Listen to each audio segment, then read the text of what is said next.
अस्सलामुअलैकुम, कैसे हैं आप सब? मैं हूँ रुखसाना और मैं फिर से आपका अपने चैनल पर वेलकम करती हूँ। और आज मैं बीफ कढ़ाई की रेसिपी लेकर आई हूँ एक नए स्टाइल से। मैंने अपने चैनल पर बहुत सी कढ़ाइयों की रेसिपी शेयर की हुई है आपके साथ। चिकन कढ़ाई, मटन कढ़ाई, बीफ कढ़ाई, वाइट कढ़ाई, ग्रीन कढ़ाई, हर किस्म की कढ़ाई मैंने आपके साथ शेयर की है। और आज मैं एक नई रेसिपी के साथ हाजिर हुई, एक नई कढ़ाई के साथ। और उसको हमने कैसे बनाना स्टार्ट कर लेते हैं। फर्स्ट ऑफ ऑल यहाँ पर मैंने 1 kg बीफ ले लिया। इसको अच्छे तरीके से वॉश करके प्रेशर कुकर में शामिल कर दिया है। और यहाँ पर मैंने 2 अदद लौंग, 3 अदद इलायची और 1 अदद दालचीनी, 1 अदद बादियान का फूल और उसके बाद यहाँ पर मैंने 3 से 4 अदद टमाटर ले लिया और इसमें 1 गिलास पानी शामिल करके इसको गलने के लिए हम 15 मिनट के लिए रख देंगे। 15 मिनट के बाद बीफ अच्छे तरीके से गल चुका है और अब हम कढ़ाई में 1 कप घी ले लेंगे और एक लार्ज साइज़ अनियन ले लिया है।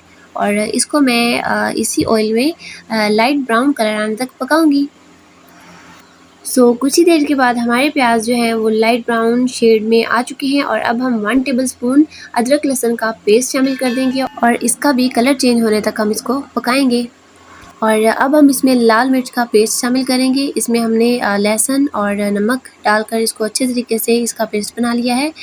नमक मैंने रेसिपी में इसलिए शामिल नहीं किया क्योंकि जो ये लाल मिर्च का पेस्ट है इसमें एक्स्ट्रा मिकदार में नमक शामिल है ताकि ये मिर्चें ख़राब ना हो।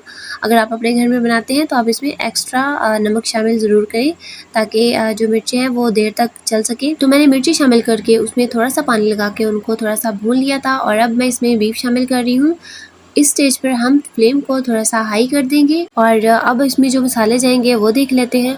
अब यहाँ पर बीफ को उबाल आने शुरू हो गए। 1/2 टीस्पून धनिया पाउडर, 1/2 टीस्पून इसमें ज़ीरा पाउडर जाएगा।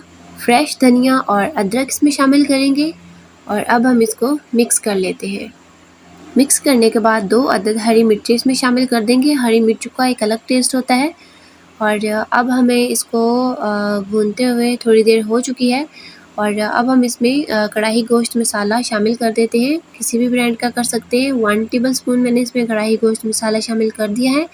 1/2 टीस्पून हम इसमें काली मिर्च शामिल करेंगे और 1/2 टीस्पून इसमें ज़ीरा शामिल करेंगे। और अब दोबारा से हम इसको मिक्स कर लेते हैं। थोड़ी देर के लिए इसको पका लेते हैं और हमारी कढ़ाई रेडी हो चुकी है। कुछ ही देर के बाद हमारी बीफ कढ़ाई हो चुकी है रेडी। और अब हम इसको अदरक और फ्रेश कोरिएंडर के साथ गार्निश करेंगे। मुझे उम्मीद है कि आपको ये डिश बहुत ही अच्छी लगी होगी। अपने घर में से ज़रूर ट्राई कीजिएगा और मुझे फ़ीडबैक ज़रूर दीजिएगा। कमेंट करके ज़रूर बताइएगा कि आपको ये डिश कैसी लगी।